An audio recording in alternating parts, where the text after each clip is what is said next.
pessoal, a aula de hoje será sobre a ordem Diptera, tá? A ordem Diptera é uma ordem muito importante na nossa disciplina, porque é na ordem Diptera que estão os vetores de importância médica e veterinária mais importantes. Então a nossa disciplina ela vai falar muito sobre a ordem Diptera, e a ordem Diptera, então, ela vai ser uma aula bastante extensa, tá? E por isso eu dividirei então essa aula da ordem Diptera em várias videoaulas, de mais ou menos 30 minutos cada um, e por isso eu acredito que nós vamos ter aí ao final umas 4 videoaulas da ordem Diptera, tá?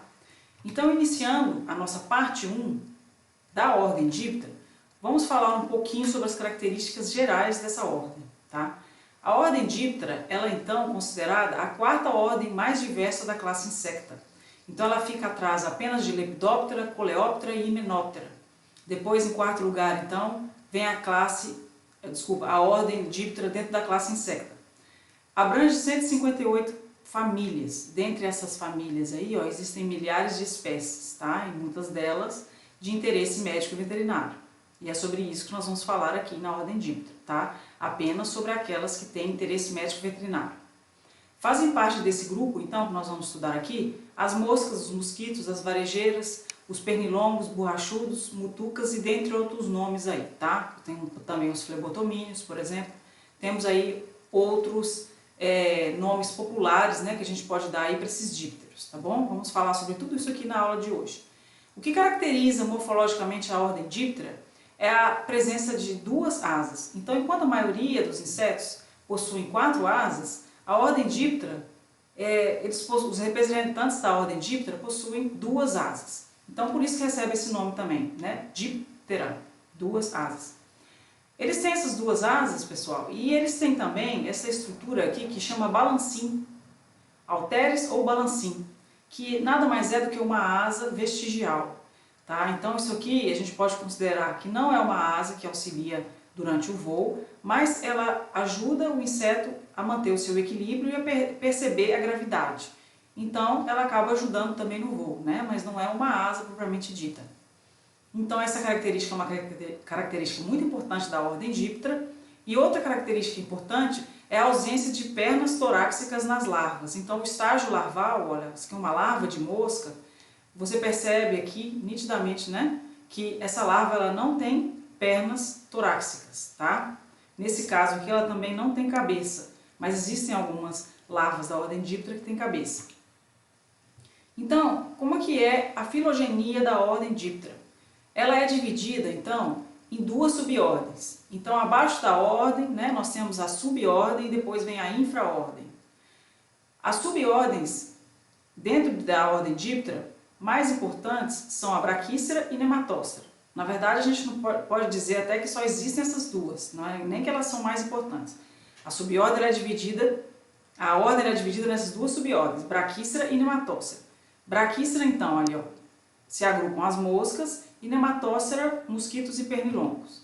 Então, dentro dessas subordens, a gente consegue observar as diferenças nítidas, né, entre os indivíduos que pertencem a cada uma dessas subordens. Então, a subordem Nematócera, onde estão aí os pernilongos e os mosquitos, eles têm o corpo delgado e têm as pernas mais finas. Eles têm várias outras características morfológicas, tá? Nós vamos falar aqui durante a aula. Mas só para vocês verem, olha, que de cara a gente já consegue perceber que essa ordem tem variações e que ela é dividida em subordens, então, infraordens, famílias e etc. Tá? Então nós vamos falar sobre essa filogenia aqui também durante a aula.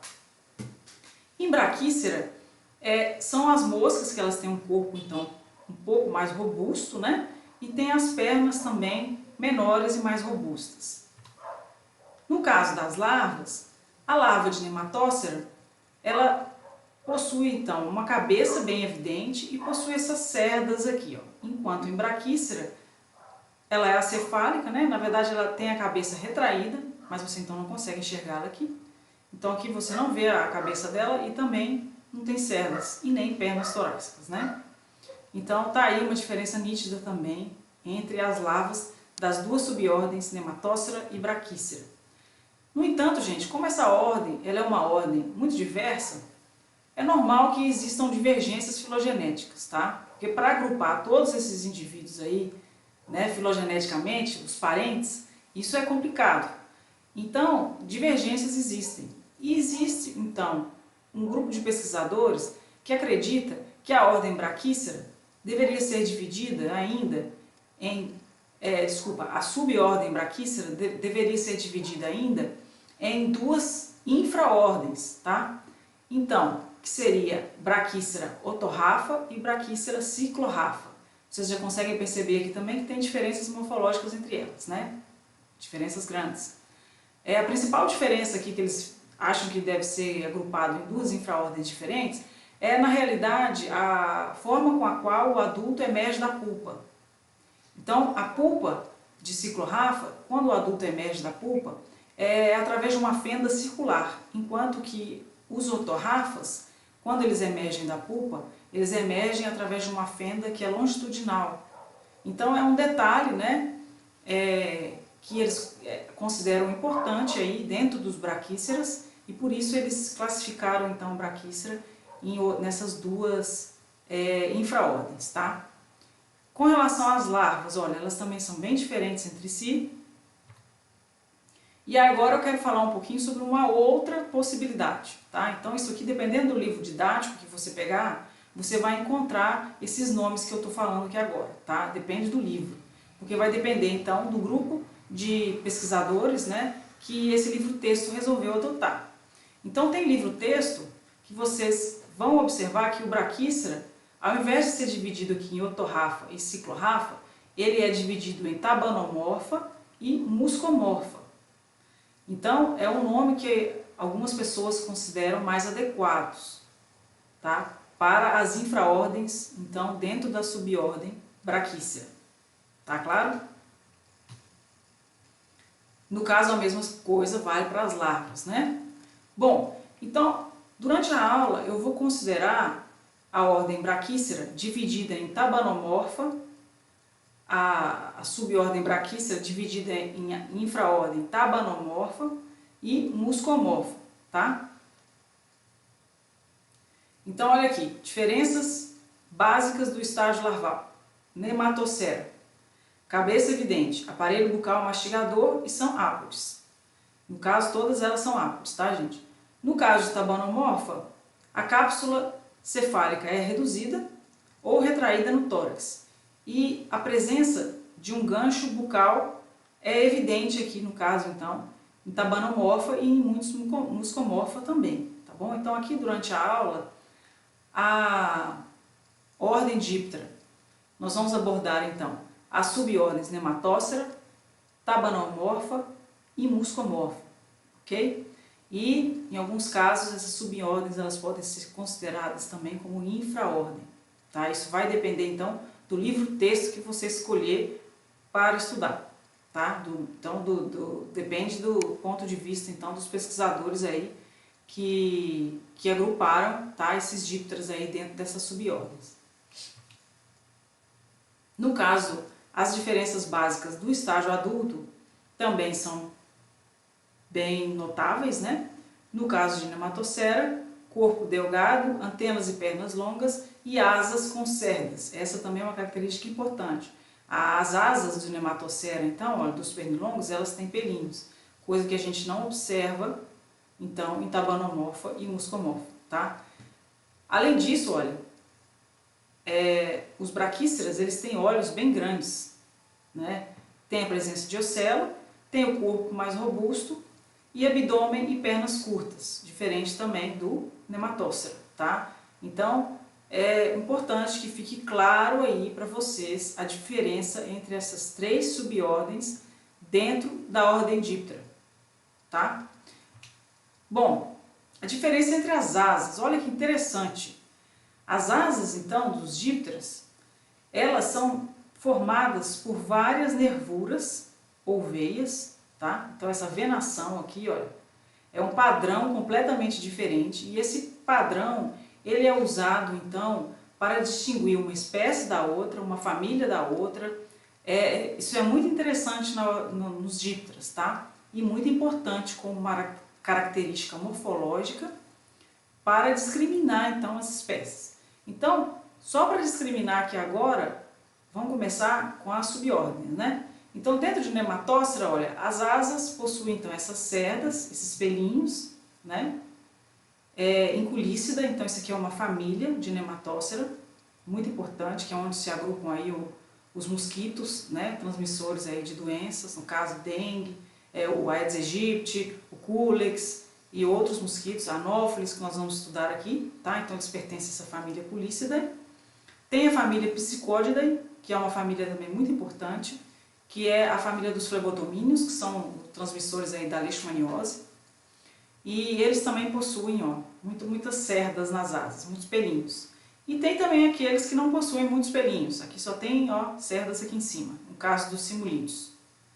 Então, nós vamos falar um pouquinho dessas três famílias aqui, quando nós falarmos da subordem Nematócera. Quando nós falarmos da subordem Tabanomorpha, a principal família é a Tabanidae, tá? E ela tem esse padrão aqui, ó, que é importante para a identificação, então, dessa família, tá? Essa venação aqui, ó. E no caso dos mucídeos, que são aí uma das famílias, né, mais importantes, no que diz respeito a mais diversa, né, em termos de espécie, e que tem espécies que têm interesse médico veterinário, eles também têm um padrão, olha, de veias, então um padrão de venação bem particular, que é o caso aqui, por exemplo, da mosca doméstica. E vocês veem aqui, ó, que a mosca doméstica ela é diferente dessa outra mosca aqui, ó, que é a Stomoxys calcitrans. As duas são bem parecidas, mas elas têm uma asa, então, ó, completamente diferente. Vocês vão ver lá que morfologicamente elas são bem parecidas, quando você olha a olho nu, né? Mas se você coloca na lupa e observa, então, essas nervuras, elas são completamente diferentes, olha. Enquanto a asa, então, aqui, ó, do Stomoxys calcitrans, termina, essa veia aqui, M1, M2, a gente chama de M1, M2, termina quase que de forma reta, e ela é paralela uma à outra, aqui em Múcida você não observa isso, olha, tá vendo? É diferente. Então, é uma forma de discriminar, então, espécies diferentes dentro ainda de uma mesma família, tá bom? E as antenas? Nossas antenas, então, a diferença das antenas entre essas três subordens, as diferenças são gritantes. Então, olha, a antena de um díptero, ela pode ser dividida, então, em escapo, pedicelo, tem depois um flagelo e tem as anelações. E no caso de muscomorfo ainda tem uma arista, tá? Mas olha só, é muito diferente. Nematócera tem uma antena, que a gente diz isso, né, popularmente falando assim, a gente fala que a antena dos nematóceras, ela é uma antena delgada e peluda, tá? E a antena de Tabanomorpha é uma antena mais robusta, olha como ela é, parece quase que um chifre. E a de Muscomorpha, ela é menorzinha, é um pouquinho mais delicada, tá? E ela tem essa característica aqui de ter essa arista, que pode ou não ter pelos, tá? Depende muito da espécie e da família. Então aqui são as diferenças entre as antenas. Ordem, então vamos começar com a subordem Nematócera. A Nematócera, então aqui tem um exemplo de Culícida, mostrando então o estágio adulto e o estágio larval. Aqui a subordem Brachícera, no caso os Tabanomorphas, e aqui tem um exemplo de um Tabanidae, mostrando um Tabanidae adulto e um Tabanidae no estágio larval. E a presença então dessa nervura aqui, ó, que é bem particular dos Tabanidas. Outra questão do Tabanidae, que se difere de todos os outros, é que a venação é muito proeminente. A veia é muito grossa e a asa é muito rígida, tá? Além deles serem bem maiores também do que os outros braquíceras. E no caso, a subordem Brachícera, a infraordem então Muscomorpha, nós temos aqui então como representantes, podemos citar então os Mucidae, né, que são aí as moscas domésticas, por exemplo, e tem esse padrão aqui, no caso, a mosca doméstica, né, tem esse padrão aqui de venação na asa, e a larva então tem esse aspecto aqui, com a cabeça então retraída para dentro do tórax e não tem pernas, nem cerdas, nem nada. Então também é bastante diferente, né? Além disso, gente, além de diferenças morfológicas, existem muitas diferenças comportamentais. Então, dentre essas diferenças, olha, entre Brachycera e Nematócera, tem uma questão interessante que é, inclusive, atribuída a uma questão evolutiva, tá? Entre Nematócera e Brachycera, que é a posição de acasalamento. Então, os mosquitos, quando eles se acasalam, eles se posicionam, então, nessa posição aqui, ó, que eles chamam aqui em inglês, né, end-to-end position. Então, eles ficam aqui de costas um para o outro. E no caso dos Brachyceras, é uma posição diferente, né, que essa posição aqui, no caso, ela é considerada mais evoluída, tá? Esse male above position é considerada mais evoluída do que esse comportamento aqui. Então, vamos entrar agora nas principais famílias de cada subordem. Então, vamos começar com a subordem Brachycera e a infraordem Muscomorpha. Então, dentro de Muscomorpha, as principais famílias são, lembrando quando eu falo principal família, gente, estou querendo dizer principais famílias de interesse médico veterinário, tá? Porque existem várias outras. Então, nós vamos falar aqui na aula de hoje de Mucidae, de Calliphoridae, de Cuterebridae, Sarcophagidae e Phoridae e Siphidae. Vou falar só um pouquinho, tá? Que essas daqui não são tão importantes quanto essas aqui. Então, para a aula não ficar muito longa, eu vou dar mais ênfase nessas 4 primeiras aqui, tá bom? Começando, então, a subordem Brachycera e dentre os Muscomorpha. Então, são as moscas. Então, a mosca, o grupo das moscas, ele pode ser considerado, então, um dos mais ricos em termos de biodiversidade. Então, olha só, tem 90 famílias. Então, é por isso que eu estou falando, não vou falar aqui das 90 famílias, tá? Eu vou falar das famílias mais importantes e que tem maior relevância aqui para nós, tá? Para não ficar muito longo. Então, uma característica do Muscomorpha é que a pulpa emerge da exúvia, aqui ao invés de pulpa, o adulto emerge da exúvia do pulpário por um orifício circular. Então, a pulpa, eu vou mostrar uma foto para vocês lá na frente, vocês vão ver o adulto emergindo da pulpa e forma-se um orifício circular pelo qual o adulto sai de dentro da pulpa. Exemplos de moscas: mosca doméstica, mosca dos estábulos, tem várias outras. Olha aqui que interessante, aqui tem uma foto então de uma mosca. E aqui dá pra gente ver antena, olha que bonitinha. Então a antena tem todas aquelas estruturas que eu mostrei lá atrás e uma característica é a arista, olha, no caso aqui desse Muscomorpha, tá? Essa arista com essas cerdas ou pelinhos, né? As moscas, elas têm grande interesse, grande importância médica e veterinária, porque elas podem ser, né? Elas têm vários hábitos alimentares. Sugadoras de sangue, ou podem ter o aparelho lambedor, né? Que no caso da mosca doméstica, ela não tem um aparelho picador, como as hematófagas. Então elas podem ser sugadoras de sangue, podem ser parasitas de tecidos vivos, parasitas de tecidos mortos, vetoras acidentais de bactérias, vírus, etc.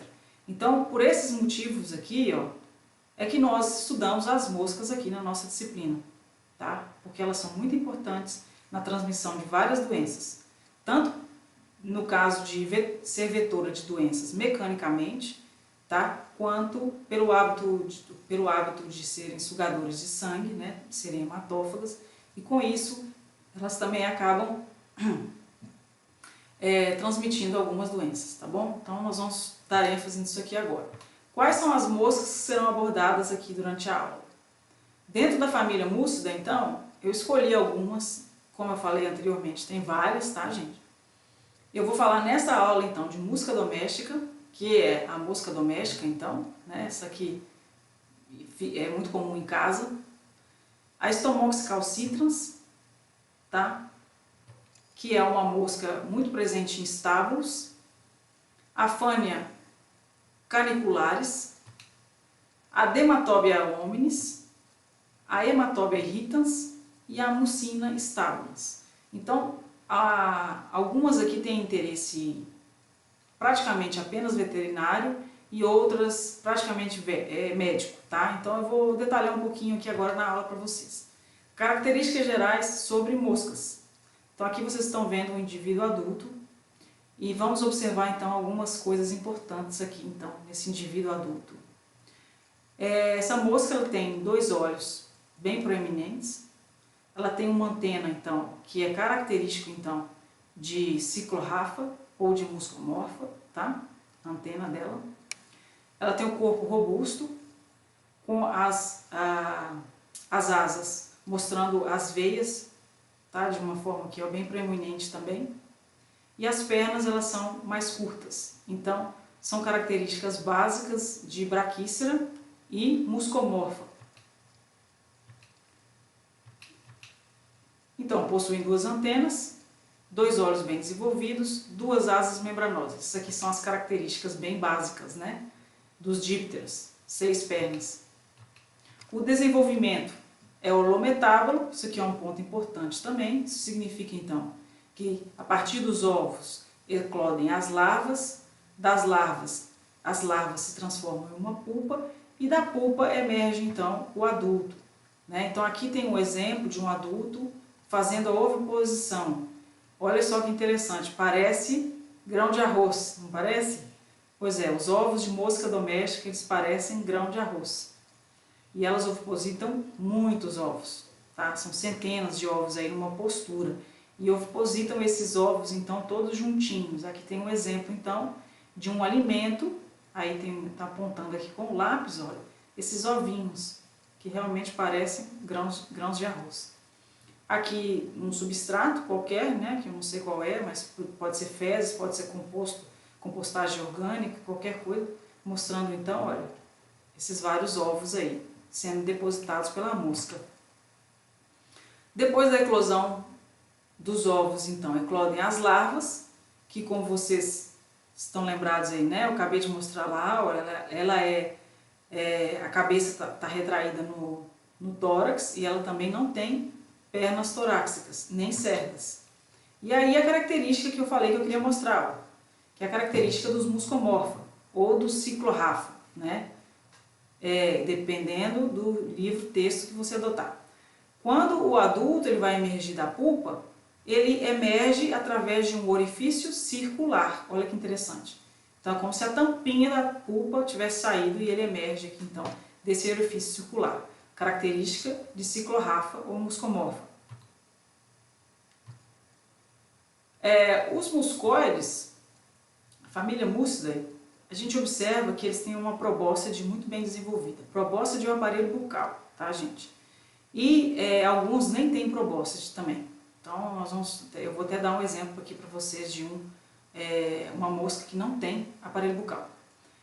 O tórax, no caso da mosca doméstica, ela tem um tórax cinzento ou amarelado e é característico que ela tenha, então, essas 4 faixas longitudinais. Então, isso aqui é uma característica de mosca doméstica, tá? E a probóscide bem desenvolvida também. Vou mostrar uma foto já já. Elas também possuem um abdômen com 7 segmentos evidentes. Então, se você colocar essa mosca aqui na lupa, você vai observar que ela tem aqui 7 divisões no abdômen. Então, olha aqui a probóscide da mosca doméstica. É uma probóscide, olha, robusta e muito bem desenvolvida. Aqui está mostrando em maior detalhe o aparelho bucal sugador. Então, essa mosca, ela não pica, né? Ela tem um aparelho bucal sugador, então, que ela utiliza então para se alimentar. A mosca doméstica, ela é um dos animais mais sinantrópicos, né, do mundo. Então, dos insetos mais sinantrópicos do mundo, né? E elas são encontradas realmente no mundo inteiro. Então, é um inseto assim, que se adaptou muito bem às áreas urbanas e é por isso, inclusive, que nós temos mosca doméstica, inclusive, dentro de casa, né? Então, elas podem transmitir, olha, mais de 60 tipos de patógenos para o homem e para o animal. E saiu um artigo recente, em 2019, mostrando que o número, na verdade, é muito maior do que esse aqui. Eles encontraram nesse estudo mais de 200 tipos de bactérias que podem ser transmitidos, então, pelas moscas, tá? Mosca doméstica mesmo. Então, elas têm uma importância, então, muito grande e talvez estejam sendo até negligenciadas, né? A importância delas esteja sendo negligenciada. Porque se ela é capaz, por exemplo, de transmitir mais de 200 tipos de patógeno, talvez nós tenhamos várias doenças aí sendo transmitidas dentro da nossa sociedade que a gente nem sabe que está sendo transmitido por mosca doméstica, tá? Qual é o ciclo, como é que é, algumas características então gerais da biologia da mosca. Então nós já vimos lá que ela é holometábola, né? Mas então, quanto dura o ciclo, quanto tempo dura o ciclo de vida da mosca? Então ele vai variar muito de acordo com a temperatura. Quando a temperatura está muito quente, a mosca se desenvolve mais rápido, tá? Então o ciclo ele pode variar de 10 a 45 dias, mas quando a temperatura está alta, vai demorar menos para ele atingir então de ovo a adulto, tá? E quando está mais frio ele demora mais. Então, no geral, a gente poderia dizer aqui que demora em torno de 25 dias para você ter uma mosca de ovo até chegar no adulto, tá? Então, para você completar o ciclo de vida aqui então, de uma mosca, tá? E as fêmeas, elas podem ovipositar ao longo de sua vida, olha, de 500 a 800 ovos. Então, são bastantes, né? E elas conseguem se reproduzir muito rápido, porque o ciclo de vida é curto. Então, elas ovipositam muito, o ciclo de vida é curto, e com isso ela se prolifera com muita facilidade, né? Até mesmo porque elas encontram também alimento com muita facilidade, né? Porque elas gostam muito de se alimentar de alimentos que estão em decomposição. Então, isso é muito fácil de achar hoje em dia na nossa sociedade, né? Nas zonas urbanas, porque tem lixo para todo lado, né? Então, é um prato cheio para elas. Além disso, existe dimorfismo sexual. Então, é fácil distinguir uma mosca macho de uma mosca fêmea olhando os olhos. Então, a posição dos olhos dos machos, olha, é mais próxima do que das fêmeas. Então, enquanto as fêmeas elas têm esses olhos então que a gente chama de dicópticos, os machos têm olhos ditos holópticos, tá? Então, é uma distinção aí, ó, fácil de se fazer entre macho e fêmea. Outra característica da mosca doméstica é o padrão de nervuras, então, né, de veias aqui nas asas. Então, como eu mostrei lá no início, né, ela tem essa veia M aqui, ó, ela tem essa curvatura, né, que é diferente, por exemplo, da fânia, da mucina e da Stomopsis. Então, isso aqui é uma característica muito importante morfológica das moscas domésticas. Então agora vamos falar dessa outra espécie aqui, que é a Fânia canicularis. Quais são os aspectos gerais então dessa mosca? Essa mosca, ela é também chamada de pequena mosca doméstica, porque ela é parecida com a mosca doméstica, só que ela é menorzinha. E tem esse padrão aqui da asa que é diferente, ó, tá vendo? Aqui, voltando aqui no slide, a Fânia, né? Essa veia M, ela é paralela à de cima, olha, diferente da mosca doméstica. Então essa é uma característica aqui importante para distinguir essas duas espécies dentro de uma mesma família. Elas também têm aparelho bucal sugador. E outra coisa importante é que a Fânia, na arista da antena, não tem cerdas, então não tem aqueles pelinhos que tinham lá na mosca doméstica. As larvas também são bastante diferentes, olha, que elas têm esses processos laterais aqui, e esses processos laterais, eles são muito úteis, porque elas habitam locais mais úmidos, então às vezes até mais alagados, e eles auxiliam então na flutuação da larva, tá? Então tem esse objetivo aí. Com relação à nervura da asa, então, aqui como eu mostrei, né, Fânia, então, a nervura M, ela é paralela, então, a de cima, diferente do que acontece com mosca doméstica. E ela, por ser, uma última característica aqui da Fânia, ela por ser muito parecida com a mosca doméstica, ela também tem uma participação médica e veterinária parecida com a da mosca doméstica, tá bom? Ela tem, então, uma capacidade de ser vetora mecânica, tá? De várias bactérias, vírus, etc. Tá? O aparelho bucal dela é sugador. Então, nós vamos falar também, aqui durante a aula, de algumas que têm aparelho bucal picador. Aí elas têm uma importância diferente das demais, tá? Então, outra mosca aqui, ó, que tem aparelho bucal sugador, que é a Mucina stabulans, que é chamada também de falsa mosca dos estábulos, tá? Ela tem, então, esse padrão aqui na asa, diferente ainda bastante, olha, da Fânia e também da musca. E elas então são conhecidas como falsa mosca dos estábulos. As larvas são saprófagas ou predadoras. Saprófago, então, é aquele indivíduo, né, aquele organismo que se alimenta de material em decomposição. E predador são aqueles indivíduos que se alimentam de outros indivíduos, né, de outros animais, então. A mucina estábula, ela pode estar associada também algumas vezes com miíase e atuarem como vetores de patógenos, no caso também como vetores mecânicos. Então a mucina estábulas, ela também tem essa importância aí, médica e veterinária como vetor mecânico, tá? E no caso, aqui falando que elas podem estar associadas com miíase, para quem não sabe o que é miíase é a mesma coisa que bicheira, né? Desse nome eu acho que é mais comum. E nós vamos ver aqui na frente também qual é a espécie de mosca que é responsável por essa bicheira, tá? Por essa miíase. Agora uma mosca muito importante, gente, que o aparelho bucal dela é picador, é a Hematobia irritans. A Hematobia irritans, ela é muito diferente das outras moscas que eu mostrei, concorda? Todas as 3 espécies que eu acabei de mostrar, olha, a Hematobia irritans, ela é muito diferente. Além de ter o aparelho bucal picador, ela é menorzinha, olha, e ela tem essa posição aqui da cabeça, fica posicionada para baixo, tá? E tem diferenças também no aspecto da venação, obviamente. Algumas características importantes, então, da Hematobia irritans. A Hematobia irritans, ela é popularmente conhecida como a mosca dos chifres. Vocês já devem ter ouvido falar dessa mosca, porque ela é muito importante, principalmente na produção de bovinos. Então, na pecuária, ela tem uma importância muito grande, tá? Então, a importância dela é mais veterinária do que médica. No caso, fezes de outros animais não são propícios ao desenvolvimento da larva. Então, é uma característica diferente também das outras moscas que eu falei, né? No caso aqui, elas gostam de fezes de bovinos. Então, por isso que elas ocasionam um problema sério na produção de bovinos. Então, uma curiosidade, gente, é que ela é considerada uma das maiores pragas da bovinocultura do Brasil. E uma estimativa baixa de prejuízo que essa mosca causa na bovinocultura supera 200 milhões de reais, tá?